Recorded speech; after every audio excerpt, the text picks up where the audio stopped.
মানে আপনি শেখ হাসিনার রাষ্ট্রপতির কাছে শেখ হাসিনার প্রধান বিচারপতির কাছে রেফারেন্স পাঠাচ্ছে যে গণ অভ্যুত্থানের পরে এই সরকার গঠন করা যাবে কিনা। এইটা তো এর চেয়ে আমাদেরকে বলেন যে আমাদেরকে বিষ দেন, আমরা বিষ খেয়ে মারা যাই। কিন্তু নির্বাচিত সরকার গিয়ে সংস্কার করবে এইটা বলেন না আমাদেরকে। আপনারা বলেন যে আমরা সংস্কারের ভিত্তিতে পরবর্তী নির্বাচন করব। এবং এখানে আমি একটু দায়ী করব যারা সংবিধান সংস্কার শব্দটা বাংলাদেশে এনেছেন তাদেরকে দায় নিতে হবে। চতুর্দশ সংশোধনী করেছে কিন্তু বিএনপি, কিন্তু সেটার ভিকটিম হয়েছে বিএনপি। মানে এই যে লগি বৈঠার তাণ্ডবটাকে কিন্তু ফ্রেমিং করতে পারে না। ঢাকা শহরে লাশের উপর নৃত্য হয়েছে। 2014 সালে গণতন্ত্রের সংগ্রাম করলো ভোটের জন্য, সেটা কিন্তু জ্বালাও পোড়াও। আপনি সংসদে দাঁড়িয়ে বলতে পারবেন আজকে থেকে আগামী 5 বছরের জন্য এই সরকারের ক্ষমতা বিস্তৃত করা হলো, যেটা বাকশালে করা হয়েছে। তাহলে জুলাই সনদ কি উপরে থাকবে, সংবিধানের উপরে থাকবে না নিচে থাকবে, এগুলো বোগাস আলাপ, এগুলো বিভ্রান্তিকর আলোচনা। মোমেন্টে এসে বৈষম্যবিরোধী ছাত্র আন্দোলন জুলাই সনদ যেটা প্রায় তৈরি হয়ে গেছে বা রাজনৈতিক দলগুলোর হাতে গেছে সেটা নিয়ে আলোচনা করছে। তো সে কারণে আমি তাদেরকে সাধুবাদ জানাই। এবং আমরা দেখতে পাচ্ছি যে এখানেই ইতিমধ্যেই আমাদের রাজনৈতিক দলগুলোর বিভিন্ন মতামত আমরা পাচ্ছি। তাতে করে বোঝা যাচ্ছে যে আমাদের সামনের পথটা আসলে খুব কঠিন, কারণ আমরা আলোচনার নামে বিভ্রান্তি ছড়াচ্ছি এবং যে কথাগুলো ইতিমধ্যে এসেছে একটু আগে আমার প্রিয় ভাই বলেছেন, আমি একটু দুঃখের সাথে বলতে চাই এগুলো অনেকগুলো ওনার আশঙ্কা অমূলক এবং অনেকগুলো ধারণা বিভ্রান্তিকর। যেমন 1 নম্বর উনি বলেছেন যে সার্বভৌম সংসদ, পৃথিবীতে সার্বভৌম সংসদ বলতে কোনো ধারণা নাই।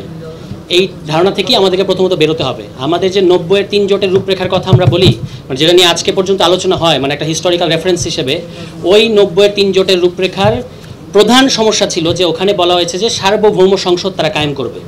তো সার্বভৌম সংসদ কায়েম করার অর্থ হচ্ছে এই সংসদে কি করতে পারবেন আপনি সংসদে দাঁড়িয়ে বলতে পারবেন আজকে থেকে আগামী 5 বছরের জন্য এই সরকারের ক্ষমতা বিস্তৃত করা হলো, যেটা বাকশালে করা হয়েছিল। আপনারা মনে করে দেখেন, 4র্থ সংশোধনী পার্লামেন্টে দাঁড়িয়ে 2/3 জোরে বলছে যে আজকে থেকে এই সংসদ আরও 5 বছর বাড়িয়ে দেওয়া হলো এবং আপনাদেরকে ধরে নিতে হবে এটা নির্বাচিত সংসদ।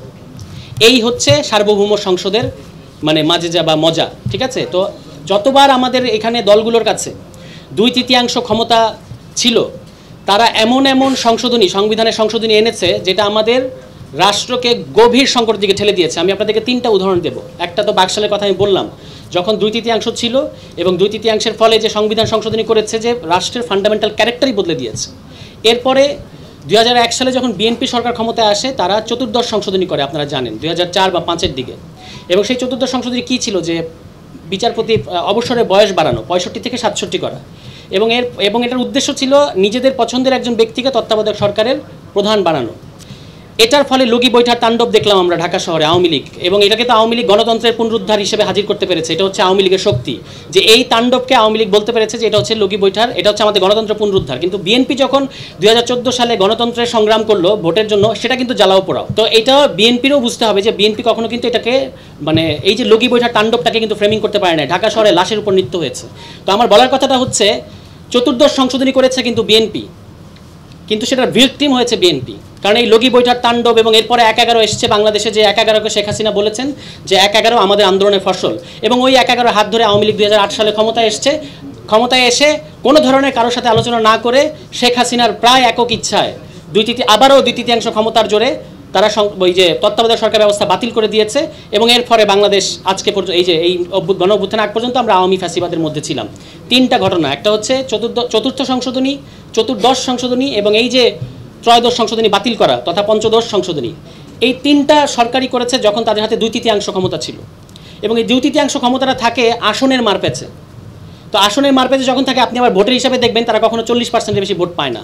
টোটাল বাংলাদেশের মানুষের 40% না, যারা ভোট দিতে যায় তাদের 40%। এত কম ম্যান্ডেট নিয়ে তারা বাংলাদেশে এমন সংশোধনী করেছে যেটার ফলে আমাদেরকে ভুগতে হয়েছে।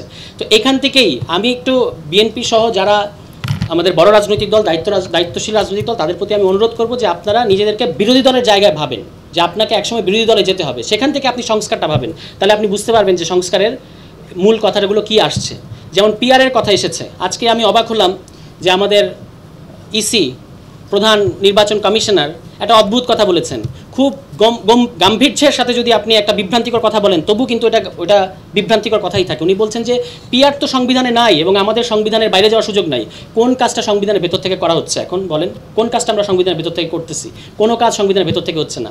আমি দেখলাম যে এই অন্তর্বর্তী সরকার তারা এমন একটা খাবি খাচ্ছে জুলাই ঘোষণাপত্রের নামে যে ফার্স তারা করেছে, এটা না করলেই ভালো হতো। আমরা আন্দোলন করতাম যে জুলাই ঘোষণাপত্র দেন, কিন্তু এই যে জুলাই ঘোষণাপত্রের নামে আপনারা যেটা করলেন, ওখানে আপনারা কী লিখলেন? বললেন যে জনগণের অভিপ্রায় নাকি যে সংবিধানের 106-এর অধীনে সরকার গঠিত হবে, এটা নাকি জনগণের অভিপ্রায়। এর চেয়ে ডাহা মিথ্যা কথা, এর চেয়ে আইনের দৃষ্টিকোণ থেকে ভুল কথা আর হয় না। এই কথাটা কেন বললেন আপনারা?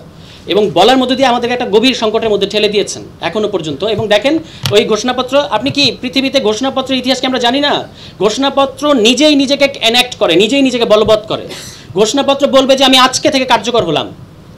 15 আগস্টের পরে, 75-15 আগস্টের পরে যে সামরিক ফরমান জারি করা হয়েছে, যে সরকার মুশতাকের ক্ষমতায় এসেছিলেন, এরপরে বিচারপতি সায়েম ক্ষমতায় এসেছেন, এরপরে শহীদ প্রেসিডেন্ট জিয়াউর রহমান ক্ষমতায় এসেছেন, তারা যে সামরিক ফরমানগুলো জারি করেছেন, তারা কি বলেছেন 79 সালে আমরা পার্লামেন্ট নির্বাচন দেব, ওই নির্বাচনের পরে গিয়ে আমরা আসলে এগুলোকে বাস্তবায়ন করবো? তারা বলেন নাই। সামরিক ফরমান মানে হচ্ছে, ফরমানের ইংরেজি হচ্ছে প্রোক্লেমেশন। মিলিটারি প্রোক্লেমেশন মানে হচ্ছে আমরা আজকে থেকে বলবৎ, এটাই এখন কনস্টিটিউশন। তাহলে জুলাই সনদ কি উপরে থাকবে, সংবিধানের উপরে থাকবে না নিচে থাকবে, এগুলো বোগাস আলাপ, এগুলো বিভ্রান্তিকর আলোচনা। আমাদের কর্তব্য হচ্ছে যে এই সংবিধান প্রথমত বাংলাদেশের মানুষের কোনো ধরনের মতামত নিয়ে করা হয় নাই। তাছাড়া এই গণঅভ্যুত্থানের পরে আপনি একটা সংবিধান পরিবর্তনের কথা তুলতে পারবেন না বাংলাদেশে।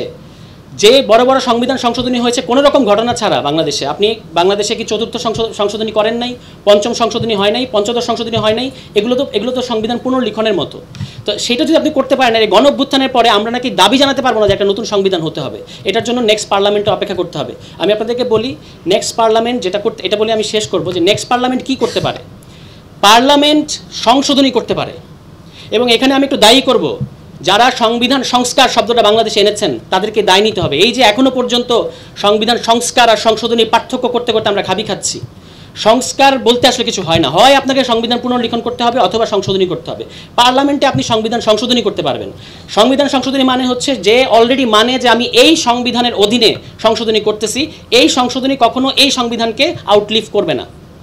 অর্থাৎ এটাকে বলা হয় যে ডেরিভেটিভ পাওয়ার, যেটা এই সংবিধানের ভেতর থেকে আপনি আহরণ করছেন এই ক্ষমতাটা, এটা হলো সংবিধান সংশোধনীর ক্ষমতা। কিন্তু বাংলাদেশে আমরা ইতিমধ্যে এই কমিশন, যে কমিশনের আমরা এত সমালোচনা করতেছি, এত দুর্বল কমিশন, এত ত্রুটিপূর্ণ কমিশন, এই কমিশনেও যে সমস্ত প্রস্তাব এসেছে, এগুলো তো ইতিমধ্যে এই সংবিধানের বেসিক স্ট্রাকচার নাকি গাল ভরা কথা আপনারা বলেন, এগুলোকে ছাপিয়ে গেছে। তাহলে যদি ছাপিয়ে যায়, এটা তো আর সংশোধনী আর পার্লামেন্টে আপনি করতে পারবেন না, এটা পার্লামেন্টে করা যাবে না। দয়া করে এই জিনিসটা থেকে আসেন। তো একটু আগে আমার ভাই প্রশ্ন করছেন না যে আপনাদের গণভোটে এত মজা লাগে, গণপরিষদে এত মজা লাগে, তো জাতীয় সংসদে আপনাদের অসুবিধা কোথায়? তো প্রশ্নটা উল্টো করে করি, জাতীয় সংসদ এত ভালো, গণপরিষদের সমস্যা কি? গণপরিষদে তো নির্বাচন, এবার আপনারা বলেন যে জাতীয়, এবং দেখেন কি কাণ্ডটা করেছেন ওনারা, একটা বলতেছেন যে জাতীয় নির্বাচন, আর একটা হচ্ছে গণপরিষদ নির্বাচন। আরে ভাই, গণপরিষদ নির্বাচন তো জাতীয় নির্বাচন। বাংলাদেশে 70 সালের যে নির্বাচন হয়েছে, এটা কি জাতীয় নির্বাচন না?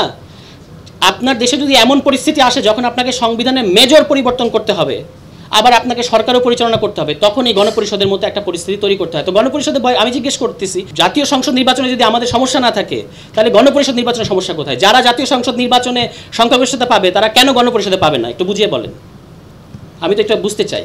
আর গণভোটের সমস্যা কি? আমরা প্রিসাইজলি শহীদ প্রেসিডেন্ট জিয়াউর রহমানের লাইন ফলো করছি, এটা আমাদেরকে করতে দিচ্ছেন না কেন? উনি তো গণভোট করেছেন। উনি তো 1978 সালের 17 এপ্রিল একটা দ্বিতীয় সংবিধান, কি বলে এটাকে, সামরিক ফরমান, একদম নোট করেন আপনারা যারা যারা পরবর্তীতে আমাকে চ্যালেঞ্জ করতে চান। 1978 সালের 17 এপ্রিল দ্বিতীয় সামরিক ফরমানের দ্বাদশ সংশোধনীর মধ্যে উনি বলেছেন যে নেক্সট যে ইলেকশন হবে, এই ইলেকশন হবে একই সাথে কনস্টিটিউয়েন্ট অ্যাসেম্বলি ইলেকশন এবং পার্লামেন্ট ইলেকশন। এই কথাটা উনি বলেছেন। আজকে আমরা বললে আমাদেরকে শুনতে হয় যে এটা আপনারা কোথায় পাইছেন? এটা আমরা শহীদ প্রেসিডেন্ট জিয়াউর রহমানের কাছ থেকে পেয়েছি, এটা আমরা বিএনপির ইতিহাস থেকে পেয়েছি। দুর্ভাগ্যজনক ব্যাপার হচ্ছে আজকে বিএনপির ওই ইতিহাসটা মানতে চাচ্ছে না বা স্বীকার করতে চাচ্ছে না। এখন আপনি আমাকে প্রশ্ন করতে পারেন যে ওই কথা যদি শহীদ প্রেসিডেন্ট জিয়াউর রহমান বলে থাকেন, ওটা কিন্তু একটা গ্যাজেটেড, ভাইরা, ওটা একটা গ্যাজেটেড ফরমান, সুতরাং এটাকে আপনি অস্বীকার করতে পারবেন না, পার্ট অফ আওয়ার হিস্ট্রি। প্রশ্ন হচ্ছে উনি পরে করলেন না কেন? করলেন না আমার ধারণা কোনো মাথা মোটার উকিল এসে ওনাকে বুদ্ধি দিয়েছেন যে আপনাকে এটা করতে হবে কেন, আপনি পার্লামেন্টে জিতবেন, জেতার পরে 5ম সংশোধনী করবেন, তাহলেই তো কাজ হয়ে যাচ্ছে।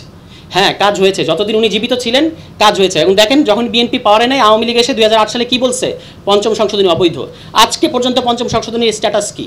এটা অবৈধ। বিএনপি এসে এটাকে আবার বলবে যে হ্যাঁ এটা প্রয়োজন ছিল, এটা বৈধ।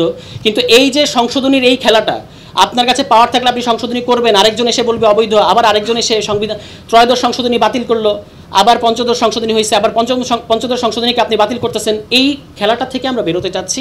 এ কারণেই সংবিধানের মেজর রিফর্মের প্রশ্নে দয়া করে আমাদেরকে পার্লামেন্ট দেখায়েন না। আমরা বলছি যে টাইম ফ্রেমে সবাই একমত হয়েছে, ডিসেম্বর ফেব্রুয়ারি, যেই টাইম ফ্রেমে আমরা সবাই একমত হয়েছি, ওই টাইম ফ্রেমে নির্বাচন করেন, কোনো আপত্তি নাই। কিন্তু নির্বাচিত সরকার গিয়ে সংস্কার করবে এইটা বলেন না আমাদেরকে।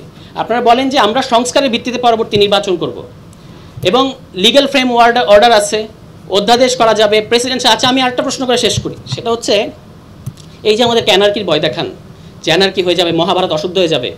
1971 সালে 16ই ডিসেম্বর যখন দেশ স্বাধীন হয়েছে, 17ই ডিসেম্বর থেকে 1972 সালে 15 ডিসেম্বর পর্যন্ত বাংলাদেশ কোন সংবিধান দ্বারা চলেছে? আপনার তো সংবিধান এসছে 1972 সালে 16ই ডিসেম্বর। তো 1971 এই যে এক বছর, 1971 সালে 17ই ডিসেম্বর থেকে 1972 সালে 15 ডিসেম্বর কোন সংবিধান দ্বারা বাংলাদেশ পরিচালিত হয়েছে? তখন কি হয়েছে? কিছুই হয়নি।